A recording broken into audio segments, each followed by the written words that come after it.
Olá a todos, Ronaldo Paiva aqui, e hoje, como sugestão de leitura do Evangelho segundo o Espiritismo, capítulo 17, itens 5 e 6, Parábola do Semeador. Item 5. Naquele mesmo dia, tendo saído de casa, Jesus sentou-se à borda do mar. Em torno dele logo reuniu-se grande multidão de gente, pelo que entrou numa barca, onde sentou-se, permanecendo na margem todo o povo. Disse então muitas coisas por parábolas, falando-lhes assim: Aquele que semeia saiu a semear, e semeando uma parte da semente caiu ao longo do caminho, e os pássaros do céu vieram e a comeram. Outra parte caiu em lugares pedregosos, onde não havia muita terra. As sementes logo brotaram, porque carecia de profundidade a terra onde haviam caído.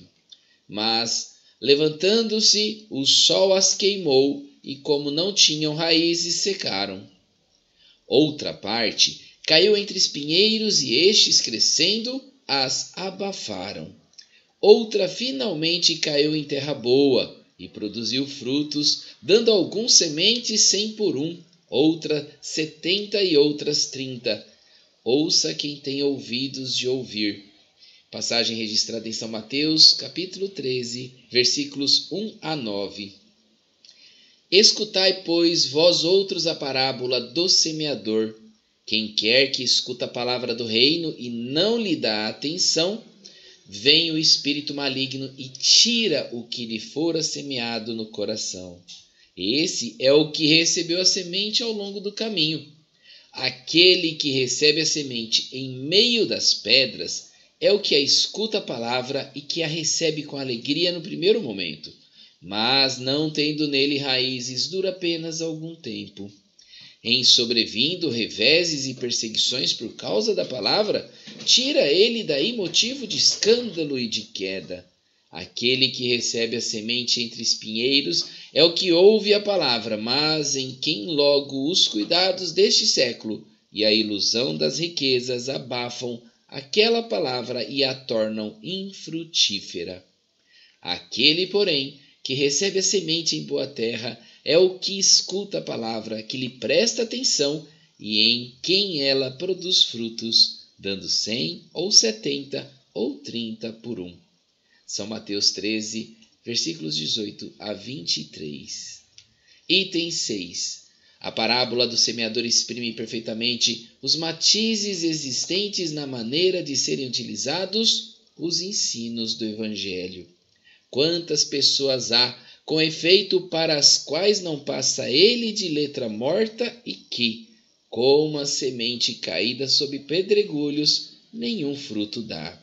Não menos justa a aplicação encontra ela nas diferentes categorias espíritas. Não se acham simbolizados nela os que apenas atentam nos fenômenos materiais e nenhuma consequência tiram deles, porque neles mais não veem do que fatos curiosos?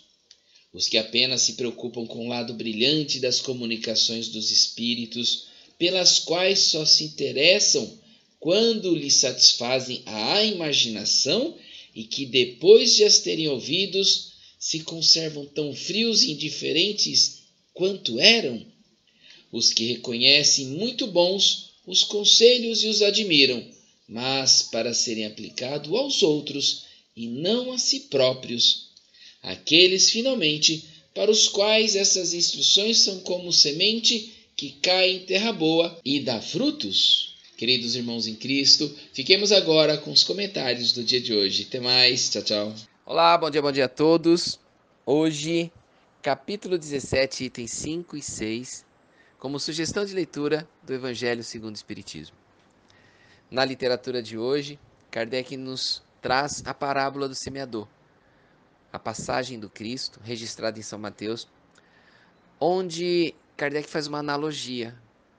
Ele nos questiona, como espíritas cristãos, como que nós estamos fazendo uso dos ensinamentos do Cristo.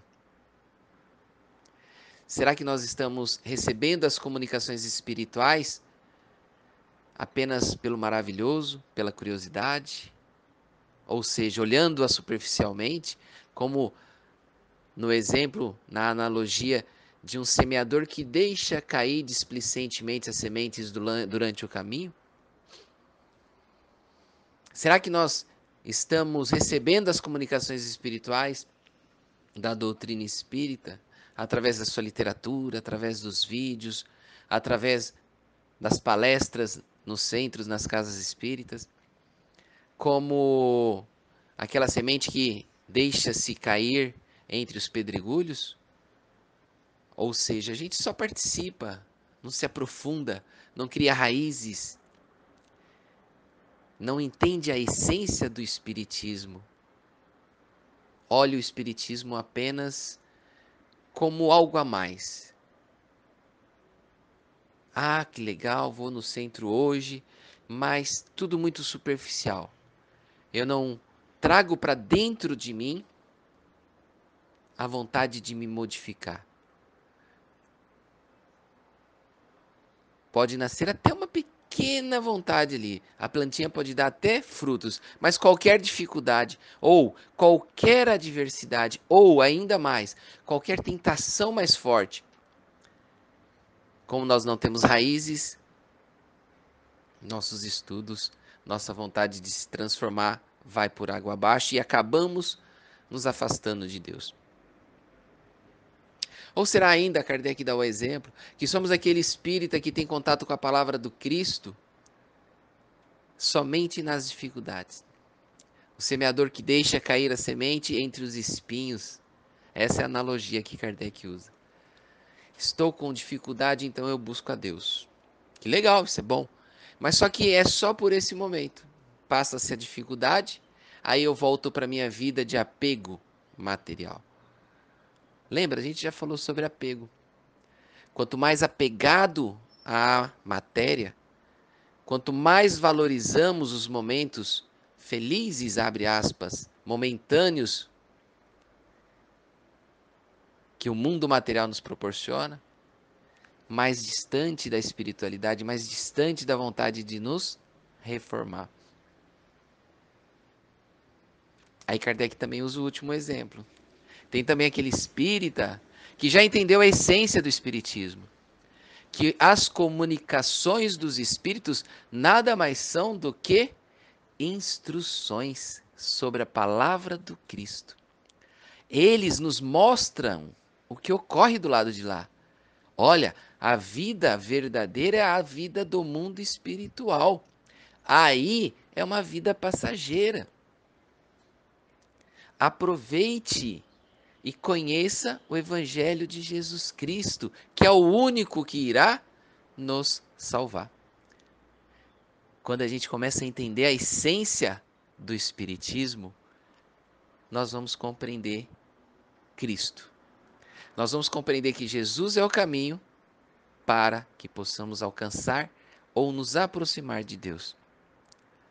Esse é o exemplo que Kardec usou na analogia da parábola de Cristo, daquele semeador que joga sementinhas na boa terra. Por quê? Porque a boa terra tem boa vontade de fazer frutificar, tem boa vontade de receber os ensinamentos do Cristo e buscar a sua reforma íntima, buscar através do exemplo do Cristo se modificar, combater as más tendências, combater as vicissitudes, combater aquilo de mal que existe em nós. Que legal essa parábola do Cristo e essa analogia que Kardec nos convida para refletir. Para encerrar, queridos irmãos em Cristo, desejo que Deus Pai Todo-Poderoso possa nos fortalecer a sermos bons semeadores, a pegar a palavra do Cristo e realmente jogar na sementinha do nosso coração, para que dê frutos de coragem, de vontade e em perseverar diante de todas as dificuldades e principalmente diante das nossas más tendências. Que Jesus esteja convosco, que Deus os abençoe. Que assim seja.